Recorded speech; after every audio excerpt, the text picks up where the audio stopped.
The damage done to our economy through these sanctions have been tremendous. But we say we have learned our lesson. It has made us more resilient and more determined to continue our struggle, endeavor to change the quality of life by improving our economy. The sick mind of hegemonistic powers.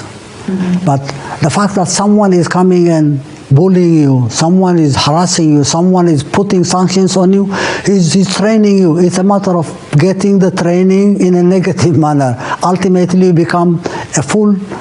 Therefore, when we judge Africa, we must ask ourselves, from whose lens are we judging Africa? When in 1965, the Osagie for Kwame Nkrumah wrote the book Neocolonialism, the last stage of imperialism and the most dangerous, he was right, and he was overthrown for it because the colonizer left but never left. Welcome to Drive for Africa, a channel dedicated to exploring the multifaceted issues facing the African continent.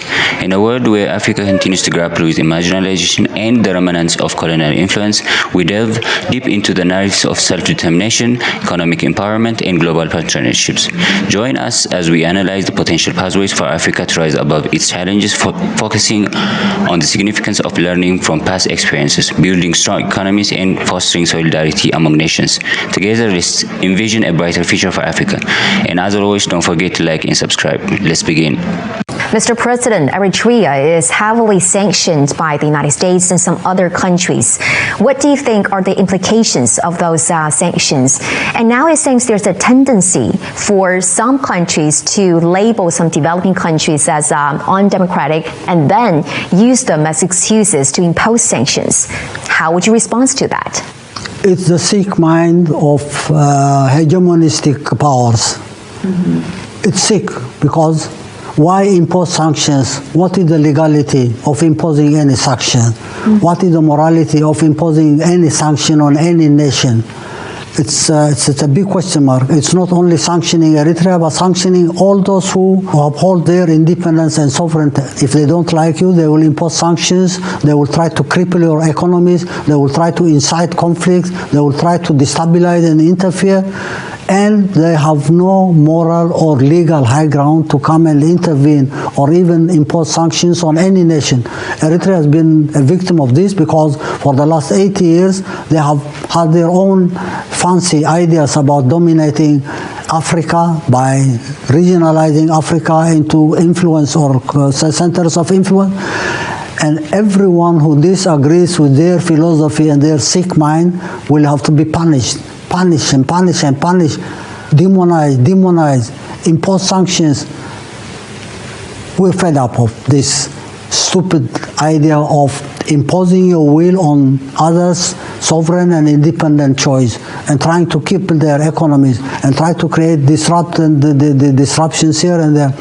One of the reasons for trying to create a rift between China and Africa is to promote their own agenda of dominance, and anyone who disagrees with them will have to be punished. For us, it's been a long experience.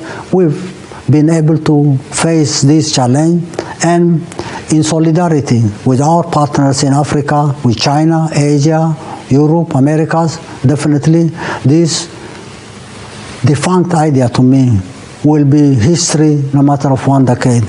Mr. President, given this idea about what kind of impact has those sanctions made on the development of your country and also the livelihood of your people? No, it's not deniable. It does disrupt economic development here or there.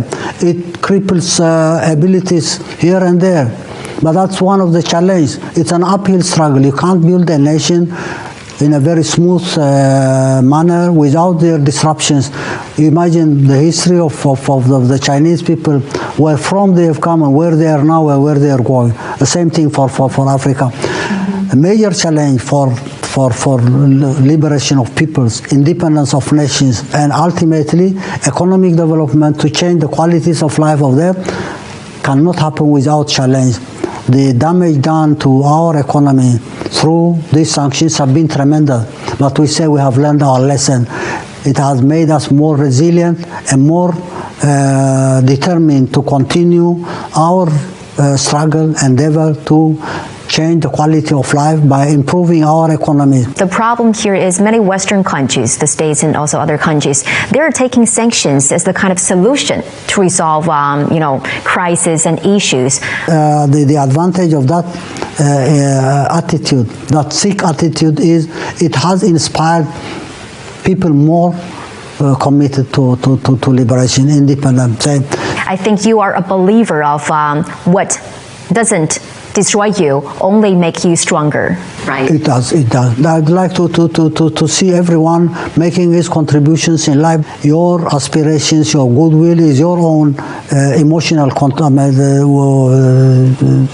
resource. Mm-hmm. But the fact that someone is coming and bullying you, someone is harassing you, someone is putting sanctions on you, he's training you. It's a matter of getting the training in a negative manner. Ultimately, you become a full person. Mm-hmm. It's a learning experience for someone to go through these experiences, and you can't thank them definitely for their ugly attitudes, but definitely you have learned your lesson by going through the process of facing the challenge created by this dominating force. You have both sides of the coin. You have to see the advantage and the disadvantage.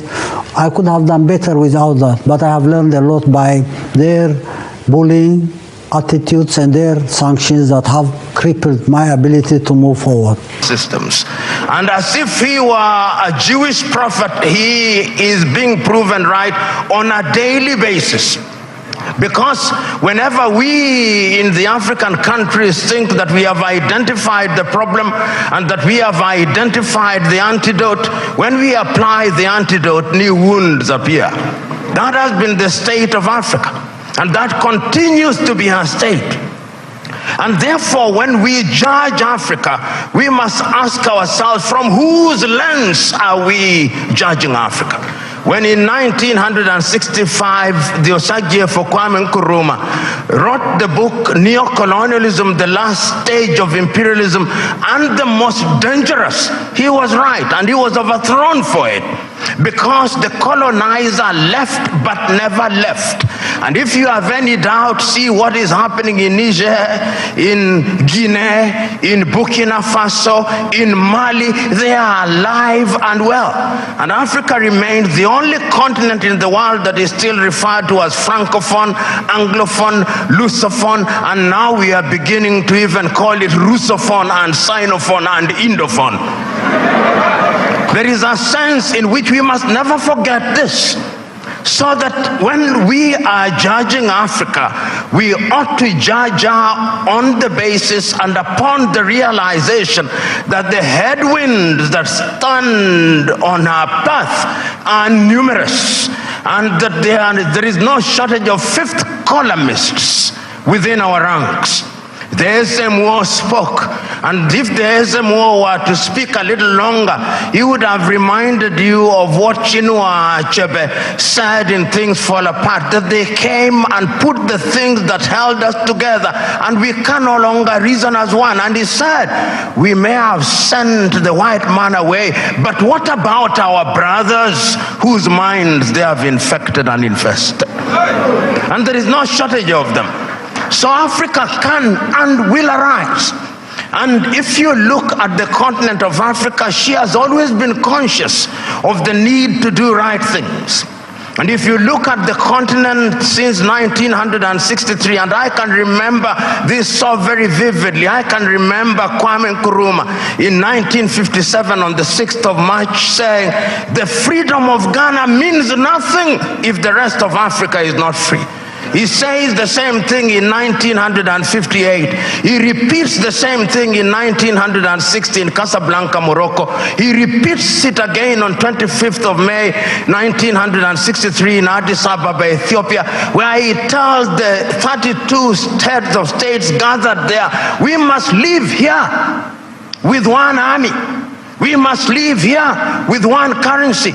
We must live here with one foreign policy coordinated. And I even suggest that we can have a capital, and I suggest Bangui in Central African Republic because it is the most central. But we listened to him not. After that, of course, we have had our gains. Under the aegis of the OAU, Africa was able to eliminate apartheid South Africa. Under the aegis of the OAU, Africa was able to chase away the Portuguese in Cabo Verde, in Angola, in Mozambique, in Guinea-Bissau. Under the aegis of the OAU, Africa was able to chase away the apartheid regime in what is now Namibia and the Ian Smith regime in what is now Zimbabwe. Let us not judge ourselves too harshly. We have made our mistakes, but sometimes it is proper, as my sister said, that we see half full glass rather than half empty. We must not debilitate ourselves by constantly bashing ourselves and looking at Africa from jaundiced eyes from Europe and America. The most powerful speech ever made by an African leader was delivered by Ghana's Kwame Nkrumah. And he reminded the leaders who were present on that day about a number of things. One, he told them that not to delude themselves that by regaining their independence, the erstwhile colonizer would recoil and remain inactive. That in fact, the erstwhile colonial master was going to be more pernicious, but in a very subtle way. Kwame Nkrumah was right.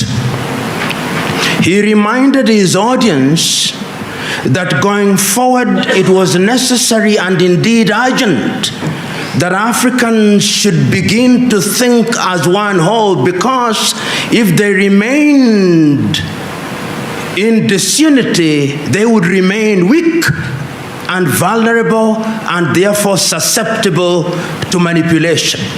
Kwame Nkrumah was right. He reminded his audience that because many of, if not all of the African countries were artificial, they were created in Berlin, and the boundaries were artificial. But he urged his audience that they should respect the inviolability of the boundaries, because if they tried to redraw the boundaries, conflict would never end. And that was reinforced in 1964 in Cairo on the doctrine of inviolability of inherited boundaries. I remind us of this particular incident 58 years ago because in 2013, the African Union came with Agenda 2063. And if you look at the text of Agenda 2063 and the speeches that were given around it, it was the rehash of what Kwame spoke about and the other leaders spoke about. And it's not lost on me last year that one of the themes of African Union was the silencing of the guns by the year 2020. I'm not a Jewish prophet, but the guns will not be silent next year. In fact, there are more guns that are emerging in Africa, which means that peace is still very elusive. And then we have been given the history. The founding fathers of the African countries took the view that because we are states made out of many nations, there was wisdom in having a style of politics that was different. So that in the early days of many African countries, many leaders held the view. Whether they were mistaken or not is another debate for another day. But they held the view that one of the things that they had to do was to have single party